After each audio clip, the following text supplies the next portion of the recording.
Welcome back, everybody. Wow, I sure do love firsts. And this first is the first GFuel that I've ever reviewed here on the channel. Right in front of me, I have GFuel Pac-Man Power Pellet. Greatness. So if you're able to read, which I am not, you'll see that this is supposed to be cherry lollipop. Now, I've had this flavor before, and I will say that is not accurate. But that doesn't really matter. GFuels are going to be a bit of an interesting subject here because I do believe GFuel has gone under, which means we are now working with limited supply. GFuel has always been an interesting brand to me because while they haven't ever been like my favorite drinks out there, I just like that they're all game themed, which like I know obviously is what they're going for. I mean, the G literally stands for game, but I just think it's cool. You get some really cool can designs out of it. I love this one. You know, Pac-Man's a classic, obviously. Shit. And it's a cool-looking can, I think. You know, it really brings Pac-Man to life in drink format. I don't think I want to be drinking his power pellets because he'll probably slap the shit out of me or he'll just walk my ass. But the point is, I think the cans look good. I think usually the drinks are good. I did have this one many, many months ago. I don't really remember what I thought of it. I found it at, I think, Dollar Tree, which is where you're going to find a majority of GFuels anymore. I don't really see them anywhere else, honestly. I see the occasional one in a gas station, but for the most part, if you want a GFuel, you're probably going to want to go to Dollar Tree or just find them online. But enough with the location. What's more important is the taste. So, with that being said, let's crack her open.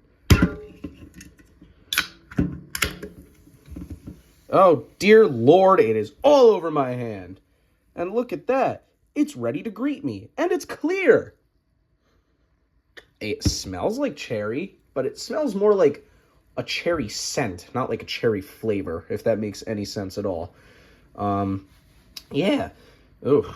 Yeah.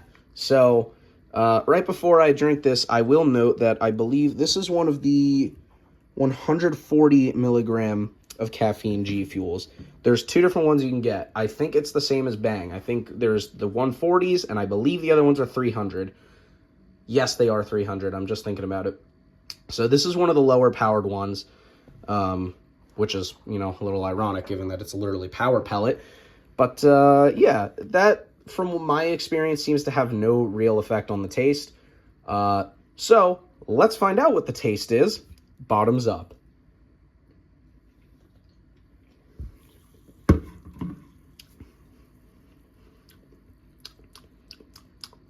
Cherry! Okay, it does not taste like cherry lollipop. More to me, it's actually very similar to the C4 cherry popsicle that I reviewed oh so long ago. It has a very popsicle-ish taste to it. It's not quite as good, but it's not bad, and I think this is a solid, like, 7.5. I do think it's a little bit better than that, but 8 feels like I'm complimenting it a little too much. My problem with GFuels is they have very, like, basic tastes to them. Even if the flavor doesn't seem basic, it just, like, the idea of the flavor, I mean, like, you know, you got the PewDiePie one, which I would love the idea of drinking PewDiePie, but most of the flavors just seem to be like, all right, you know, they're good, they work. I've never had a bad GFuel, I think, but, yeah, so I think 7.5 is fair. It's not bad, you know, it's just a little underwhelming. There's better cherry drinks out there, but it's decent. You know, gives you a good mid-range of caffeine. I think 140 is good for the average person. I mean, you really shouldn't be having all that much at all. Like, I don't know how much is in a cup of coffee, but, you know, I think that's a good standard. But, yeah, so I think try it if you want. You're probably only going to be able to find it at a Dollar Tree, but if you do find it ever, give it a taste. It's not bad. Yay.